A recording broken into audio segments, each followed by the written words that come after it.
Seorang penagih hutang jatuh cinta dengan wanita yang berhutang kepadanya. Tai-il adalah seorang penagih hutang yang cukup keras. Hari itu tidak sengaja ia harus menagih seorang pria yang kini sedang kritis dan diasuh oleh anak perempuannya. Semenjak saat itu Tai-il sering diam-diam menguntit gadis yang bernama Ho Jung. Tai-il bahkan secara ugal-ugalan mencoba mendekati Ho Jung yang malah membuatnya marah karena ia merasa risih. Pria itu selalu muncul di hadapannya dan menawarkan hal-hal aneh untuk melunasi hutangnya. Lagi malam itu Tai-il datang ke rumah sakit dan membawakannya ayam goreng. Tai-il membuat sebuah perjanjian di mana ia akan memberikannya surat pembatalan kontrak asalkan wanita itu mau menemuinya setiap hari, dan pria ini akan mewarnai semua kotak di kertas ini sampai penuh, barulah ia akan memberi surat pembatalan tersebut. Wanita itu akhirnya menyetujuinya. Hari pertama pertemuan mereka dan pria ini mewarnai kotak pertamanya. Kemudian di hari selanjutnya, gadis ini masih belum mau menyentuh makanannya. Tai-il juga rela membersihkan tubuh ayah Ho Jung untuk membantunya. Sampai akhirnya di hari itu, Ho Jung luluh dan kemudian menyentuh makanannya. Ia juga menemui Ho Jung di tempat kerjanya dan berpura-pura untuk menabung.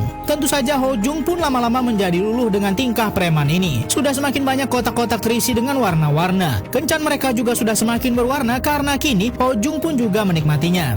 Hari itu tidak sengaja Ho Jung harus melihat pria itu berkelahi dengan orang toko yang berhutang kepadanya. Itu semua karena anak buahnya yang bertingkah semena-mena dengan kliennya. Tai-il sebenarnya penagih hutang yang baik karena ia dekat dengan orang-orang yang berhutang kepadanya. Saat itu ketika Ho Jung ke rumah sakit, ia tidak menemui ayahnya. Ia langsung berlari ke atap karena perawat berkata seorang pria membawanya ke sana. Pria itu ternyata mencoba mengajaknya berjemur di bawah sinar matahari. Namun Ho Jung tidak menyukai ide tersebut. Setelah pertengkaran mereka sebelumnya saat di atap, kini Ho Jung pun menerima kembali dan bahkan makan dengan lahap makanan yang diberikan Tai-il. Diam-diam mereka bertemu dan akhirnya Ho Jung mengungkapkan perasaan sukanya kepada Tai-il. Bahkan Tai-il terlalu agresif saking inginnya bermesraan dengan Ho Jung. Waktu bergerak ke masa depan, di mana Tai-il yang baru keluar dari penjara. Ia diberikan bebas syarat karena alasan khusus. Ia juga meminta alamat keluarganya yang tiba-tiba pindah tanpa memberitahunya dan menemui mereka kembali. Walaupun sebenarnya kakak kandung Tai-il tidak menyukai kedatangan dirinya kembali setelah keluar dari penjara. Tak lupa Tai-il juga menemui kembali mantan kekasihnya yaitu Ho Jung yang sepertinya Ho Jung juga tidak ingin bertemu dengannya.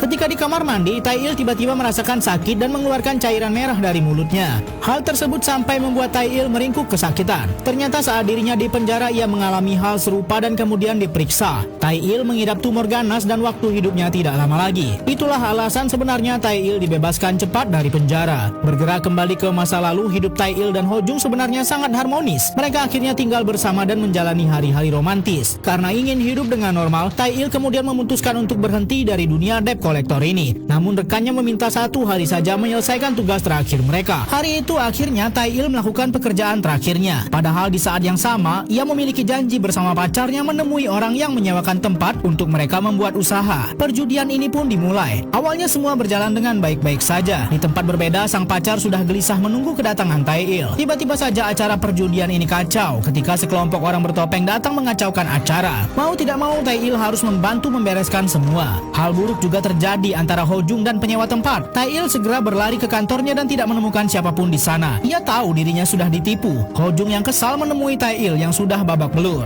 Ia begitu marah karena menganggap pacarnya sudah berubah. Sampai ketika Tai-il mengucapkan kata yang tidak pantas kepada pacarnya sendiri dan meninggalkannya. Di hari selanjutnya Tai-il mencoba mencari bos lamanya yang bekerja di sebuah perusahaan. Tai-il hanya ingin meminta uangnya kembali, tapi dia malah diperlakukan semena-mena oleh mantan rekannya. Ia sampai mohon karena hidupnya sudah tak lama lagi. Tai-il pun kembali menemui kekasihnya dan mengganti uangnya yang tentu saja ditolak mentah-mentah oleh Ho Jung. Hari buruk terus berdatangan. Kini di rumahnya, Tai-il juga harus bertengkar dengan abangnya. Karena sebenarnya keluarganya pun tidak mengetahui bahwa hidup Tai-il sudah sekarat. Saat itu peringatan kematian ayah Ho Jung dan Tai-il datang menemuinya. Namun itu adalah perpisahan terakhir bagi mereka karena Tai-il akan pergi selama-lamanya dari hadapan Ho Jung. Pria ini tidak sengaja bertemu mantan kekasihnya saat sedang melakukan kencan buta. Tai-il tentu harus bahagia karena dirinya tak mampu membahagiakan Ho Jung. Tiba-tiba saja penyakitnya kumat dan darah keluar banyak dari hidung Tai-il. Tahu-tahu dirinya sudah berada di rumah sakit. Ketika ia akan membayar pengobatannya, ternyata sudah ada yang membayarnya dan tertulis bernama Ho Jung di sana. Saat itu ternyata Ho Jung tahu ada Tai Il di dekat sana. Ia bergegas memanggil ambulans untuk membawanya dan juga akhirnya mengetahui penyakit tumor Tai Il dari polisi yang selama ini membantu Tai Il di penjara. Ho Jung pun segera berlari ke tempat Tai Il biasanya nongkrong dan begitulah kemudian mereka berdua kini menangis bersama karena merasa bersalah satu sama lain. Tai Il pun kini menjalani perawatan tumornya dan tentu ditemani oleh Ho Jung. Ho Jung kini mendedikasikan hidupnya untuk merawat kekasihnya. Tai Il juga memberikannya gantungan yang dibuatnya kepada Ho Jung yang sedang tertidur.